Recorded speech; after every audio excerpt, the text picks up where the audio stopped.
outside of their team training and really focusing on the player, teamwork, togetherness, that attitude to win, to be the best. On the field, of course, is the most important, but there's so much that happens off the field to help position yourself better as a player. En el fútbol moderno las oportunidades ya no se encuentran, se crean, y pocos entienden este concepto mejor que Jeff Addai. Exjugador de NCAA División 1 y como profesional en Estados Unidos y Europa, Jeff utilizó su experiencia para generar esta plataforma que hoy está redefiniendo cómo se desarrolla el jugador en Norteamérica. Hoy tenemos en Formadores al cofundador de OPSM, una plataforma que inició con su hermano Godwin, en donde diferentes perfiles de deportistas pueden encontrar oportunidades reales para hacer una carrera en el fútbol. Y así lo vimos en el Showcase de Miami, donde encontramos un momento para grabar este episodio directo, actual y lleno de valor para quien quiera entender cómo se pueden generar oportunidades en la industria del fútbol. Bienvenidos a Formadores.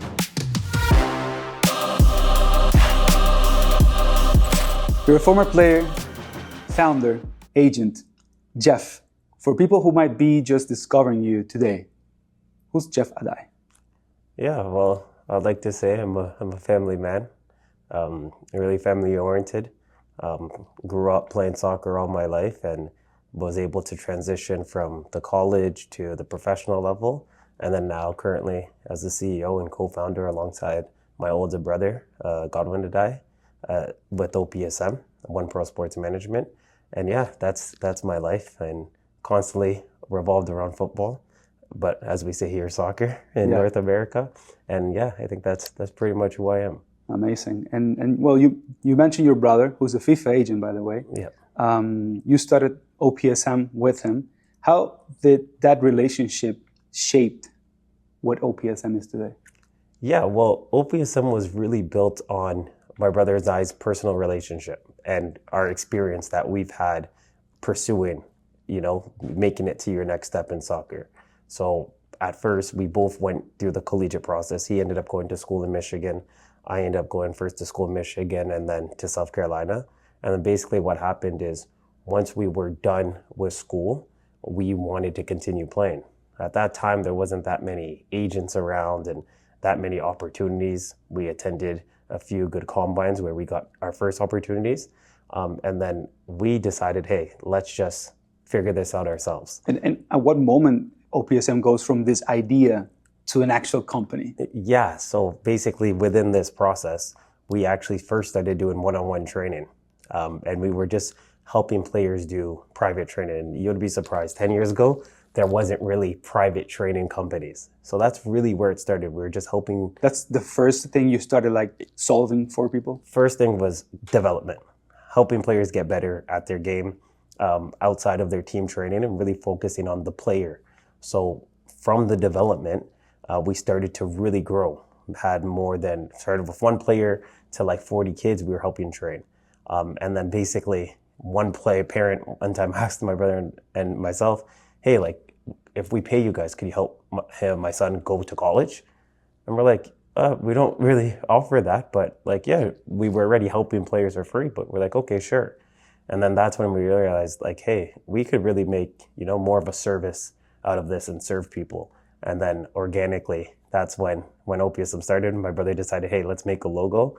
And then officially it was a company. And at that time it was called Ottawa Pro Sports Management because that's where we were from. And then just a few years ago, we did a rebrand to One Pro Sports Management just because of how global the organization kind of went.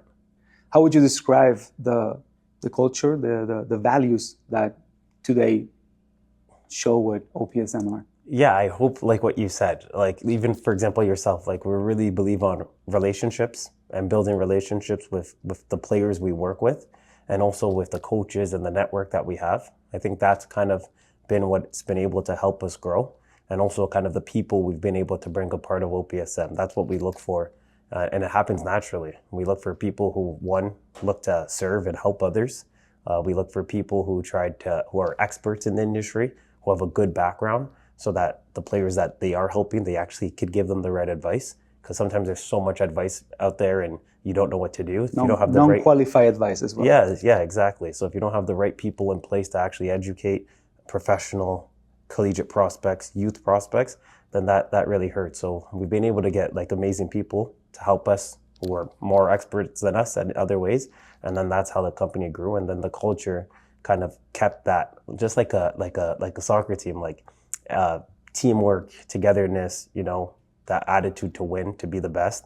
And that's kind of where we are now, and that's how I think internally, that's the culture that we have in OPSM right now. You would say that this profile that has a mix between being player-driven, like they really want players to do good, and having this expertise is what has helped OPSM grow so much, so fast?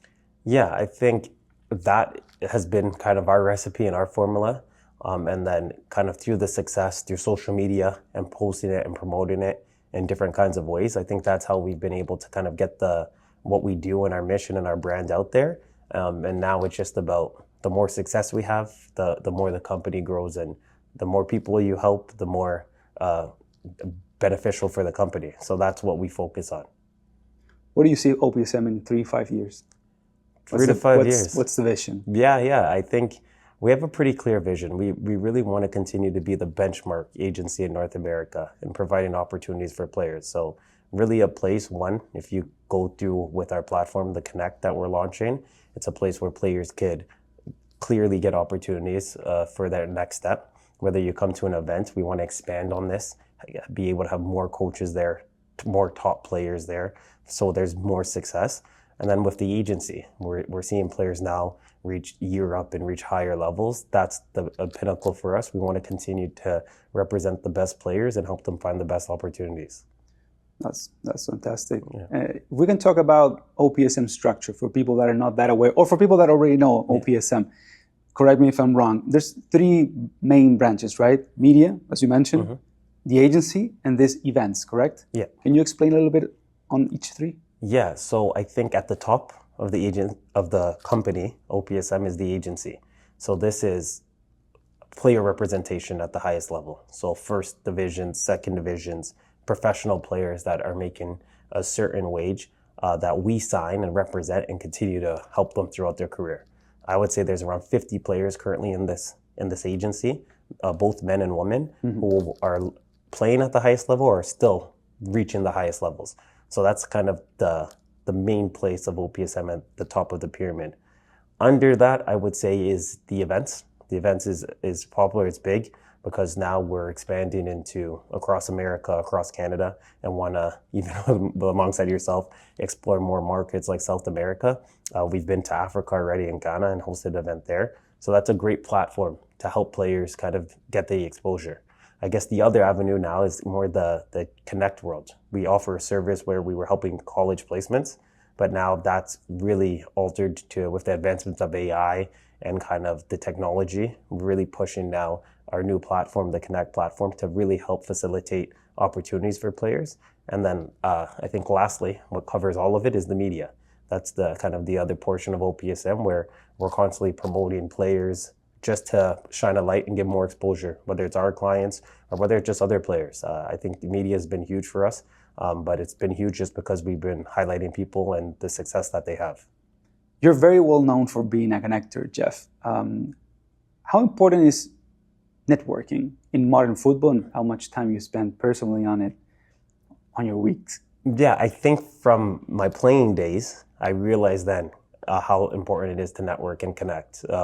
Even with your teammates. I don't know how many times I've seen myself or other teammates get their next contract just by having relationships with friends. They end up signing in a different country and then they connect you. So it's so important, and that happens now in the agency business. The more people you know, the more ex-teammates, the more people you've came across the line, coaches you've had, as you're building your network, then it's been able to help with helping other people. You think young players are aware of this?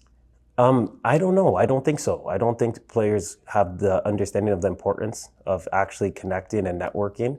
That's why it's a big thing in our events that we do and we teach. We had, for example, Miguel from Grande Sports. Literally, we have a seminar section specific for that, talking about the importance of networking and how to get yourself out there. It's something that we push the players and try to educate them as much as possible. No, absolutely. I mean, I think that, and you said it when we were in your combine, in your showcase in Miami, it's very important that players actually get pushed a little bit to force themselves to get out of the comfort zone, right? Yeah. Because a lot of them just come to play. Football is not just about the field, right? That's the crazy thing. I think on the field, of course, is the most important, but there's so much that happens off the field to help position yourself better as a player. So we try to educate as much as possible on, hey, these are the things you could be doing off the field from a development standpoint, to a networking standpoint, to a profile building standpoint, just to help the player as best as possible throughout their kind of next phases in their career. For people in Latin America and Latam, from Mexico down, this concept of having multiple teams in one event is not really that common. You usually, professional clubs, you see them scouting by themselves. How can you explain to the audience in Latin America what a showcase, what a combine actually is? Yeah, so a combine I think is unique mainly to North America, and it's starting to branch out. Basically, it kind of comes more from the American football version, because they would host a combine, they would do the testing, and they would have scouts from across the NFL there to recruit the best players and see them in person. So that model kind of came to the soccer. One of the first to do it, where we actually attended, was Soccer Visa. Joe Funicello is the owner of that company, alongside Cecilia, and they did a great job when we went there. And the first kind of combine we did in the soccer space was actually a college combine in Ottawa, Canada, where we're from. And then when that was kind of successful, we started to branch out and do more across Canada, across America, and then now continue to expand. And what different modalities you have? Because there's college, there's pro, there's men, women. Yeah. How young can a player be to attend to one of these combines? So our youngest for youth, we have the Next Gen event. And this is more focused for players looking to jump into the MLS Academy teams, looking to jump into the college. And we start this with players as young as 15, even players 14. And we also have the young one for girls as well, who are looking to be seen for colleges, because the recruitment process starts earlier for girls actually. So it's good to get the girls in young so that they can be seen for a Division I, Division II, youth sport, which is in Canada, colleges in Canada as well. So Next Gen is kind of the youngest type of events we run, and then we host the pro events for both men and women, and this is as young as possible. Sometimes even the younger the better, but we have an application process that always goes through each of our event. That way we ensure we're trying to get the best players as possible, and that's what keeps the coaches wanting to come and associate with us, because they know that the players that are at these events are at a certain quality, at a certain standard. No, absolutely. I mean, I think you just hit a point that is very important. The coaches need to trust, right, that the level is going to be acceptable and worth their time. 100%. And players are or must be aware of that. I was surprised a little bit in the Miami Combine, in a good way, of the good fitness level. There was a very good fitness level. You also do testing in fitness tests at the beginning of the event. What do you think the players should know before coming to these events? Yeah, this is something I think we need to do a better job in the future, because as you saw, there were some players who were really, really fit and were prepared, maybe because they just finished their season or they were already planning to come to this event for months, maybe 3 months. But then there were also some players you saw out of shape, maybe never attempted any of these tests before, couldn't play in the games back to back. And I think maybe in the future, what we need to do, what I want us to do, is definitely educate players more before coming to the event to make sure that they're hitting certain standards on their fitness testing, just like they were going to any trial, because it's so important.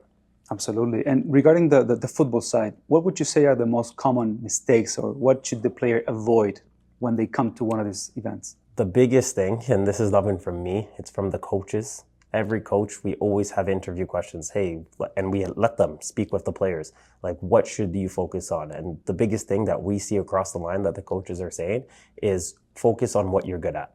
What makes you stand out as a player? What's your X factor, as some say? So if you're a defender that's very good in 1v1s and tackling and playing simple, when you come to a trial at in any level, make sure that's what you focus on. If you're a striker who's very good at their link-up play, then focus on your link-up play. Don't continue to take players on 1v1 if that's not your strength. So really focus and highlight your strengths.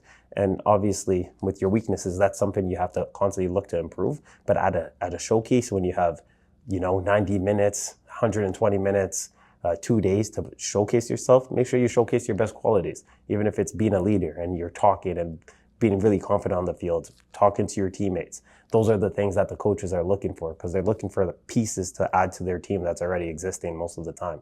The OPSM combines are known for giving opportunities. How many players do you think have gone to your events, have later signed contracts, or have gotten opportunities in pre-seasons so far? Yeah, so in the professional realm now, there's around over 80 to 100 that have actually gone on to professional opportunities and are still currently playing professionally. So it's a big number. Yeah, it's a good number that we're happy about. We have been doing it for such a long time now that it's growing each year, but we want to continue to increase that number as the level of football has been increasing, both in Canada and America, and now if we explore other countries, that's what we're hoping for. On a college standpoint, I think there's over 1,000 players that are currently and have gone and are currently active players in the college process, or have finished their collegiate recruitment or collegiate system and finished their 4 years, for example, that have went through an OPSM combine. And then now there's been a big group of players who have been helping place into MLS academies and other top youth academies across North America. So the successes continue to rise, and that's why we want to continue to try to do the best job we can to bring more coaches and get higher quality players so these numbers keep increasing. OPSM's presence in media is massive throughout North America. How important is personal branding for players? Yeah, extremely important, right? Like at the end of the day, when these coaches are looking to sign you at any level, they're definitely going to go check who you are, whether it's looking online. Big thing online now is your social media. So how you carry yourself on social media, what you're posting, how you're promoting yourself is going to dictate, maybe if you get a contract or not. Also, people who don't see you, maybe they never see you, but if you're constantly active through adding new highlight clips, showcasing who you are, showcasing kind of what you do off the field in a smart fashion that promotes your brand, it's going to help you get a contract. And on top of that, when you talk about NIL now, when you talk about endorsements and brand deals, like no one's gonna sponsor you if you have 500 followers. You need to get into the thousands of followers for it to be worth it for these brands. So that's another aspect as you continue to build your career and you continue to build your social presence. These are other opportunities that now we're already seeing happening for a lot of our clients. Is soccer getting bigger at NIL in the NCAA landscape? Yeah, I think it's growing each year just because it's such a new thing. It's not as big as other sports like football or even basketball. But soccer now is starting to get bigger budgets. Other brands are starting to be aware of kind of the influence of some of these players. But that's why your own personal brand is always so important. So these young players have a lot of presence in social media today. You think that helped a little bit create this sort of hybrid model of scouting that you guys have? Presence, of course, in the field, but a lot of presence and connections through media? Yeah, I think that's what we're looking for, with having more stuff online so that coaches could recruit before they even at the event is very important. So the more the players could use these opportunities to create their profiles, get themselves promoted, update their highlight video, post on their social media, it gives more reference for a scout or recruiter to be able to kind of make the decision on signing the player. So that, amongst also being seen in person by attending combines, going to showcases with your team, just gives the player the upper hand. So that's kind of our approach to the recruitment process and the scouting systems that we're setting up that so far has been successful. But I think for sure by pushing it more, adding more elements, it's going to be able to take it to the next level. I know that some traditional agencies are very surprised by the level of the talent you guys are recruiting. You think that this younger generation resonates with this model of recruiting? They feel you somehow closer than other agencies? Yeah, I think it changed. I think for us, we built our agency on relationships. So it's not just the old-fashioned, no, we won't talk to you because you're not good enough. There's a lot of different avenues for a lot of different players. For sure, we have our agency clients that are the benchmark and the top players, but there's a lot of players that need more time or need more opportunity and just haven't been seen. So by being able to connect to them, have our actual agents there at the events, talking to the coaches, giving themselves their time to talk to other players, even the ones they're not looking to sign, but at least give them the advice, has been what I feel players when they come, and the feedback we're getting, that they actually appreciate it, because our main goal is when you come to the event, before you leave, you have a better idea of your own situation and kind of what next steps you could take. No, absolutely. I mean, and you just said it. I think the relationship part, the human part of that scouting, and having a lot of different cards, options for the players, is something that is key, right? Because players can have a good moment, good season, bad season. There's different stages of your career as well. 100%. Exactly like you said. Like we say, like your career is never a straight linear line. It's a bunch of up and downs, and you just want to try to keep it going at an upward progression, though. So what we try to do is have these events, have this information to give the players the confidence to continue to pursue, so that they can continue to, reach their goal and reach their dream. You were in Qatar for the U17 World Cup recently, and you guys are working with some of the best talents in the nation, both in the US and Canada. What's the biggest goal? What's the biggest challenge in developing these talents to the next levels? Yeah, there's so much that kind of goes to it. I think the first thing for us is kind of recruiting the right player, not just based off talent, but based on personality, family, connection, understanding. And I think once those elements are in place, it's much easier to work with players. So we really care about the players we work with, but we do deep research and have meetings with them first to understand kind of their ambition and who they are as people. After that, what's on the field kind of showcases for themselves, and then we do a good job of connecting with our network, whether it's in the MLS or whether now in Europe, which we're really starting to expand to for top young players or more senior players, being able to help place them in some of the biggest clubs in the world. What's the role of the family in this process, in this relationship between the agency and the player? For us, it's the biggest and the most key. When the family, one, trusts the agency, it's easier to kind of understand what exactly they want, and it's easier for us to actually use the family to help put the player as best as possible. So that's why, like a lot of the time, like growing up, I had a great family support, and it's helped me get way further than I could have by myself. So we tried to, one, use the families to help the player as much as possible and help us with decisions on the player's career.